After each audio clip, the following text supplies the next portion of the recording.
So that one day you realized that what you wanted had actually already happened, and long ago. And in the dwelling place in which you lived before you began, and that every step along the way you had carried the heart and the mind and the promise that first set you off and then drew you on, and that you were more marvelous in your simple wish to find a way than the gilded roofs of any destination you could reach. Do you remember sending that, Anna? Yes, I do. And so is that what spirituality is all about? That everything is already accomplished, and that you almost just have to be the observer of it and allow it to happen, because oftentimes what gets in the way is our resistance. And the resistance sometimes is coming from a place that lack of understanding also inhabits, and we can't be faulted for our quarrel with things as they are in favor of how we think they might be or should be, because the lack of honesty. There's not clarity about the whole scenario or whatever is the situation. And so I'm doing the best that I can from where I'm at. But I think that a big part of the challenge is in being honest, because we've become so used to the masks and the charades and what's acceptable and what's unacceptable. You learn to play the game as per the, norms of the society in which you find yourself, and that in every group, and so on. And so, what is all of that connected with? At some level, it's to do with your accepted identity. Who are you? And so if I see myself as a particular nationality or belonging to a particular family group or religious organization, whatever it is, then I know, not only do I know the rules, but I have at some level agreed to abide by the rules in order to be part of the group, in order to be counted as belonging, right? Have we all seen that? Mm-hmm. If you look at being spiritual, or yes, at one level I can say you're always spiritual, fine, but where you really started to taste spirituality and possibilities for yourself, and something was awakened in you, something was more correctly reawakened in you. And not only is the reawakening something to do with your origins, and we're talking about the origins of the soul now, in way back into antiquity, from the beginning, before the beginning, but maybe even in terms of lifetimes, that you may also, as I have understood and had the experience, of commitments that were made in another lifetime. Do any of you have that experience? Time's up. And the commitment was made, just like, say, for instance, you have a debt, and you keep saying, I need a little more time, I need a little more time, I need a little more time. But then one day, finally, the person to whom you owe the money says, enough already, it's time to cash in the chips, And so this time that we're in, do you sometimes feel it's a little bit like that? That that you put spiritual things on the back burner, and you were never entirely unspiritual, but everything else took precedence. And then it's like somebody clanged a bell and said, hey, it's time. Anybody have that feeling for themselves? Yeah, and so what does that mean? I was sharing, when I was in India earlier this year, there was one of our brothers, and I have known him for many years, and he was what you would call a surrendered brother, a dedicated brother. And he also helped out at our places in the UK. And anyway, he was telling me how when he arrived in Mount Abu, which was a place called the Academy, right, Gansarovar. And it hadn't been there, but how old is Gansarovar? Do you remember, Meredith? About 25 years, something like that? Anyway, and so he wasn't an elderly person.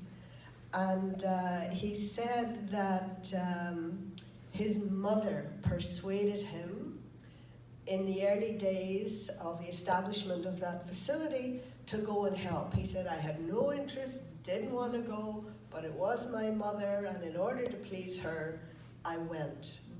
And then I said, but how did you go from just visiting to being totally dedicated? And he said, well, as soon as I got there, he probably would have been about 19 at the time, something like that. He said, when I got there, I immediately felt I'd come home. Now, that was a little bit strange because unlike the older part of the facility, which has been around since 1950, this place was relatively new.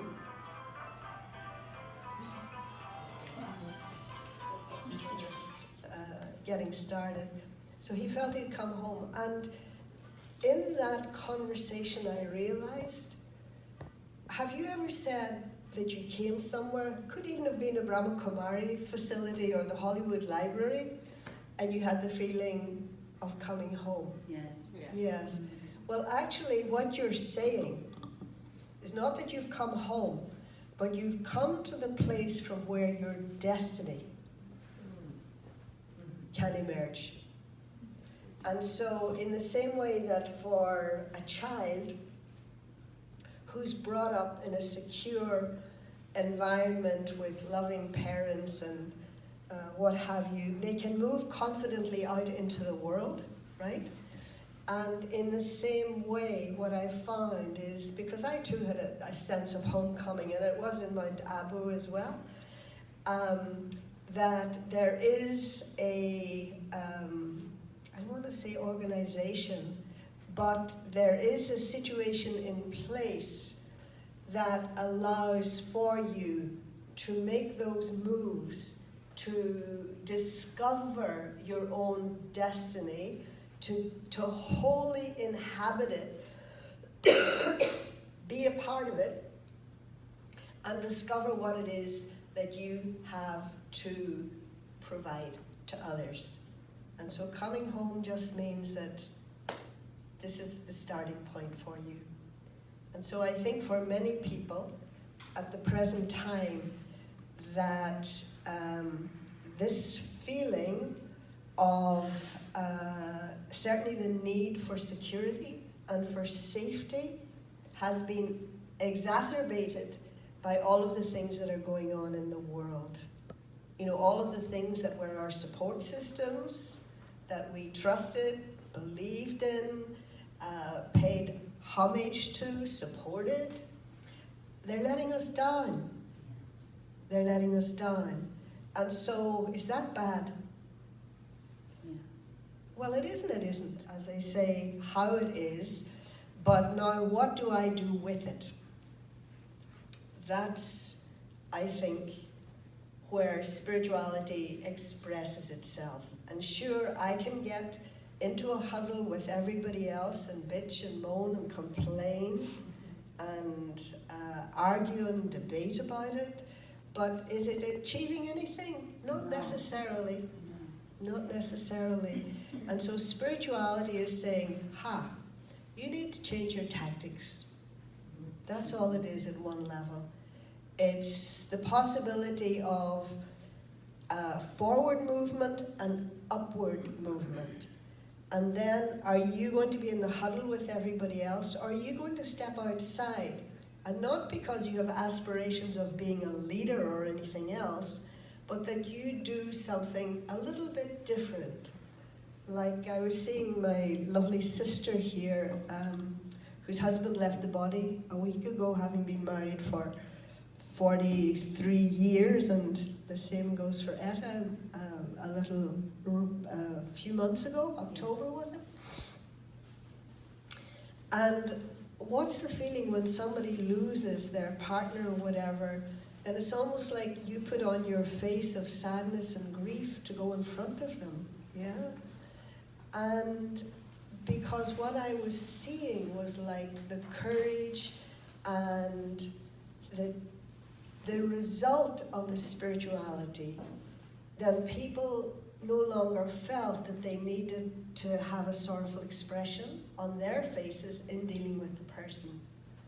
I remember another one of our sisters, and this certainly, I didn't intend this to her husband had just died in the hospital. And we went to greet her, and what she said amazed me. She said, Baba, meaning the Supreme, not the man you're seeing, but the Supreme. Baba has been preparing me for this for 50 years. In other words, she'd been married for 50 years or more. And that every day part of the spiritual training is how to live and how to die. How to deal with something new and how to deal with that which is no longer in the material world.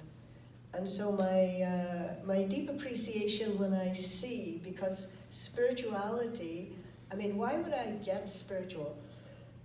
I wonder, what compelled any of you? Did you think, I need to get spiritual because I need to know how to deal with death? Of course not. Why did you decide to get spiritual? If it were a decision, why? I think it's that thing that's mentioned in the poem. There's a pull. There's something that, keeps tapping away at you and won't quite let you rest until you begin to look at things in a different way. A traveling companion of mine, she said to me, I'm just so sad. My little friend doesn't come out to play anymore. It was a particular kind of play in the old days. Her little friend didn't stop playing, it was just a different kind of playing. So did any of you have that experience, that there was objection?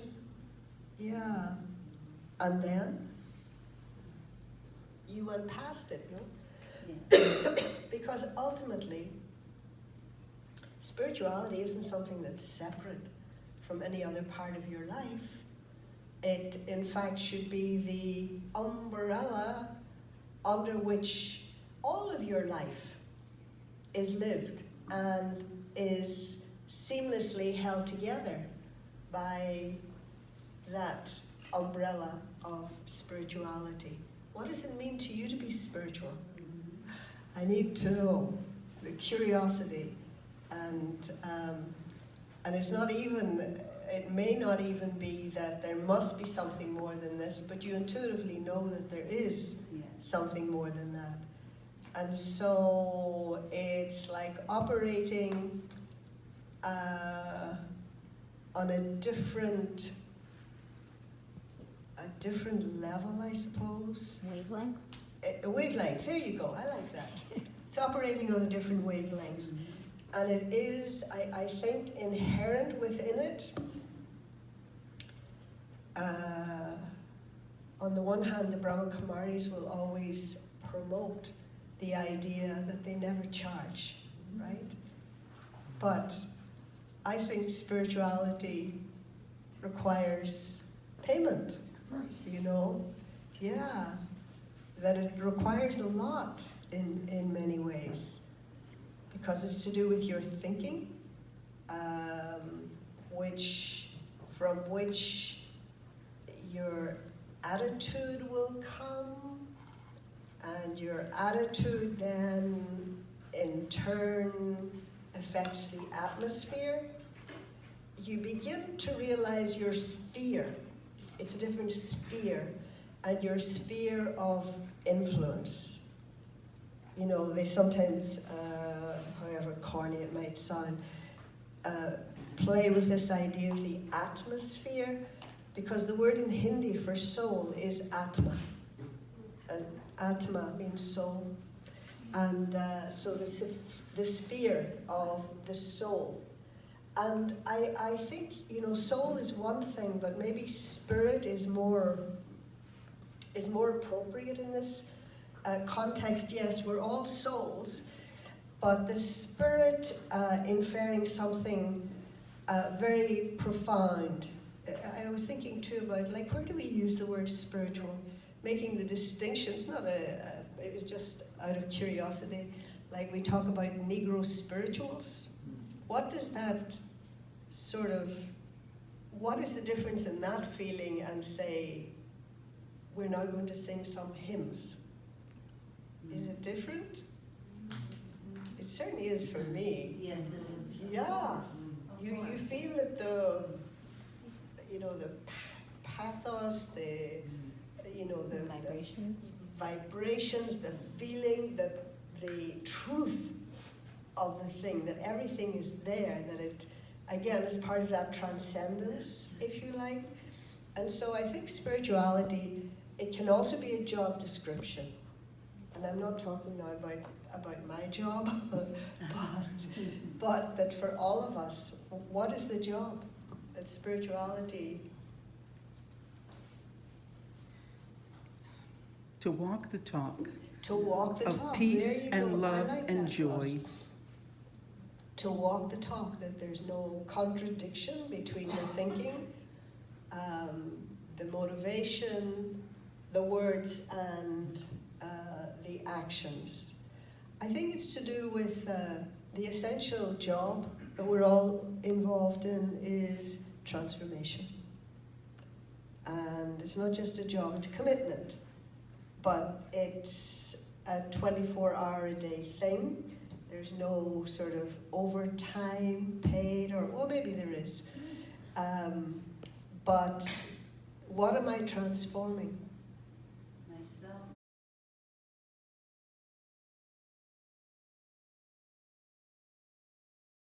Myself. Myself, and by extension, the atmosphere. Yes. Maybe even nature. Can I be influencing nature? Yes.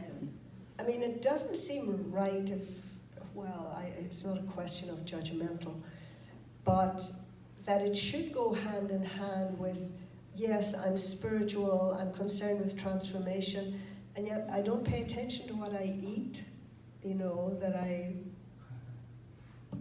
my diet is not aligned with, you know, my highest aspirations in a sense.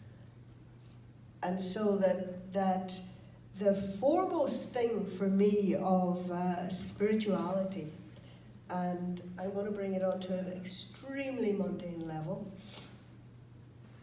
and it's also my first, I think of, when I think of God, one of the first qualities of God, do you know what it is? Love's big. That's a big what? Knowledge of self. Knowledge of self, yes, but inherent within that knowledge of self, or the fruit of knowledge of the self applied, is self-respect. And so then by extension, that respect should come into play in all of my interactions, all of my relationships. Doesn't matter if it's with an inert object or it's nature, it's animals, and even with God. And I feel that it's not, he doesn't get coverage for this particular quality, but I know it in terms of my interaction with God, that God's respect will not allow him to interfere where he hasn't been invited. First identity of yourself. That's good. Does that hold true for every interaction you find yourself in? Surely we identify ourselves differently depending on situations we're in. And one of the things that always catches my attention is, where are you from? You hear the accent or the language or whatever, and you want to connect on the basis of nationality. And so that says something about you. For some it'll be their gender, or lack thereof, and for some it'll be their marital status.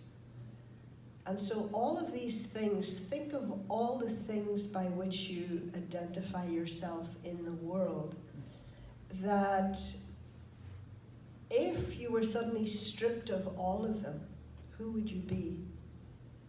Who would you be? Sorry? Nothing. Nothing. Is that a bad thing, to be nothing? It's nothingness. Try to meditate on that for the rest of your life. Nothingness, yeah. I am. Well, in essence,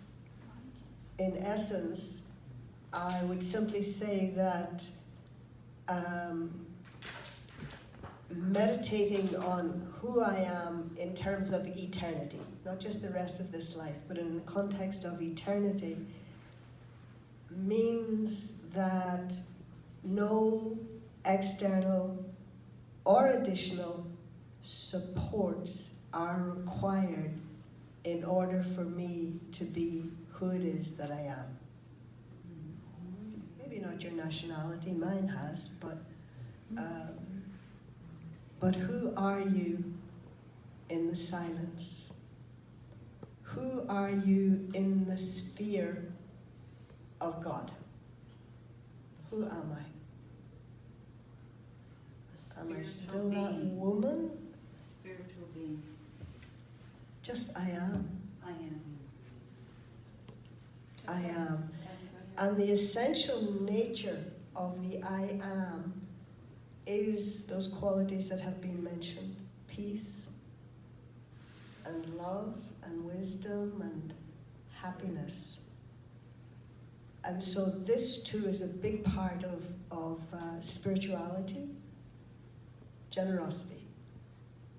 That my real nature is generous. But mostly today, we are lacking in that there isn't the easiness in forgiving, letting go of the hurt or the perceived insult or whatever. I can only afford this much. It's not even about dollars and cents here. But I can only afford this much. I can only afford to let you get away with this much. What does that say? And so we've been encouraged to have a generous heart. And so what is a generous heart?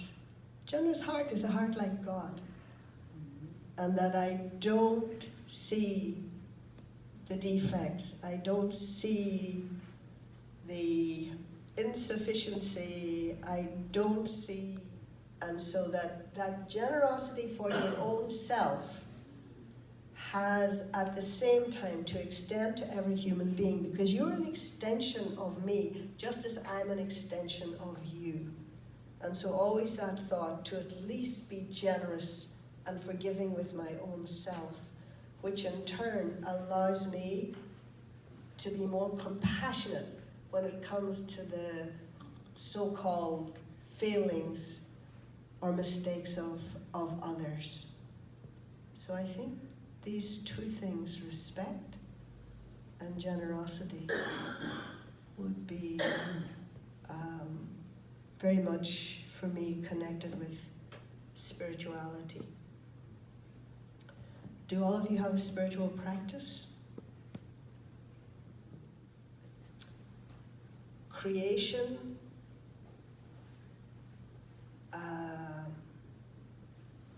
what are you responsible for creating? How many of your parents? How many of your parents? Well, now I am to my mother. That's how it works. The circle of life, right? Great-grandparents. Yes. But in what other ways are you the creator? You know, I love plants and I love being outside with them. yes, That's my spiritual place. beautiful. And I'm very blessed to have the ability to be able to do that. Yeah, And I find that, they say that you find God in a garden, and you really do.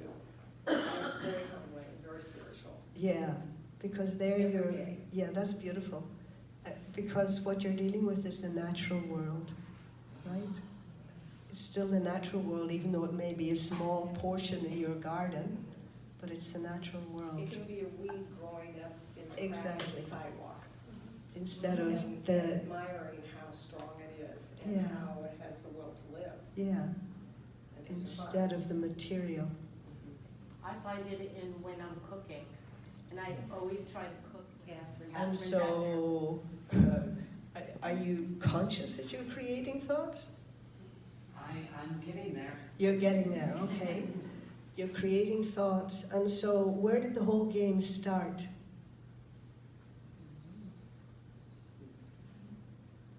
It started with a thought. Yeah. It started with a thought. And so, often when we take stock in terms of our lives, we realize, according to our lesson yesterday, that we have this tail dangling behind us, but the T-A-I-L created by the T-A-L-E that I tell, you know. And so that tail is created by my thinking. I've created who I am. Who created me? And I'm not talking here about, because we do not think in terms that God has created us in that way. God can certainly make some adjustments and give me the power for transformation, but it's not that God made me. You've made yourself. I'm an evolving self. You're an evolving self. Yes. But the thing is, another aspect of spirituality and requires courage, as well as it's connected with the honesty, is the acceptance that whatever is going on in my life, I'm responsible. Yes. And sometimes that can be hard, you know, and it takes me a while to see it. But for me, that if I think that, then if I say I'm responsible for this situation, I'm also then have the possibility of changing it, of altering it.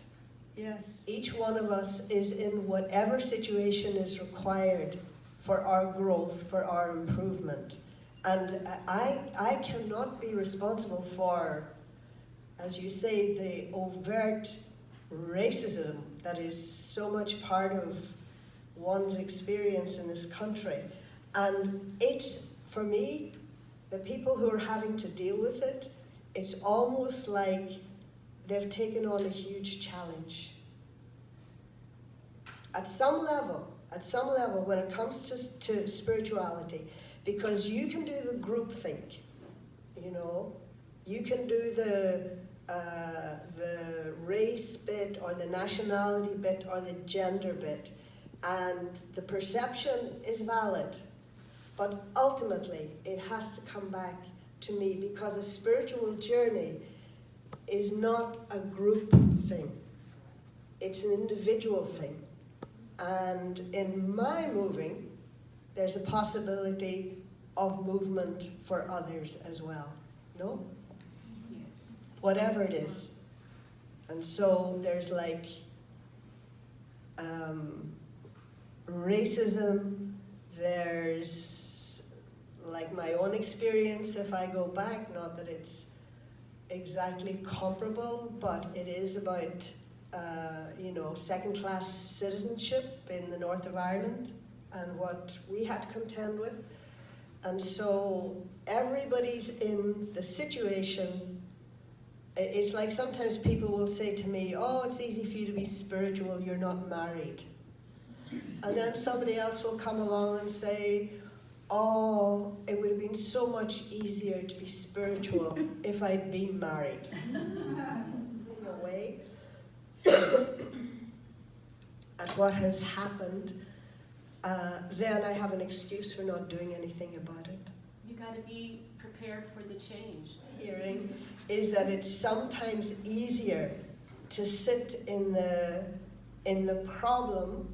It's like I sometimes say when people will come to us to learn meditation, that very often they will position themselves as, I'm a seeker after truth. That sounds very noble. And then I ask them, well, have you thought about what you're going to do with it when you find it? And they really hadn't. They really hadn't. And so that's the thing, that sometimes am I able to see myself outside of the problem, without the problem? Or might that even feel like I'm turning my back on my people or my, whatever it happens to be, my family, my group, because I do see a way out for myself. But it's all to do with consciousness. It's all to do with consciousness. Doesn't it have to do with the courage that you spoke? Yeah. The The courage to see that change Exactly. and be the change. And be the change. It's like, who am I in that equation? Yes, And that's what I do. ultimately it's like, okay, people are going to insult me, whatever, but why are you taking it? You don't have to own anything that a person says to you. That's It is a choice. That's it. We can choose. Yes, but there are definitely some things that are hard, and especially when, like you're saying about the racist thing, because it's like every minute, every day, that you're in that. So it's a big challenge, but ultimately, for all of us, it's about getting back to where we started from. And so for some, there'll be constant reminders, difficult reminders. And for some others, there'll be the comfort of the mundane, there'll be the just taking for granted that this is how things are. And so, which one do you think will get there? Often it won't be the one that just accepts, takes things for granted, and and so the other one is always being pressed to move higher, to go beyond it, to do something different.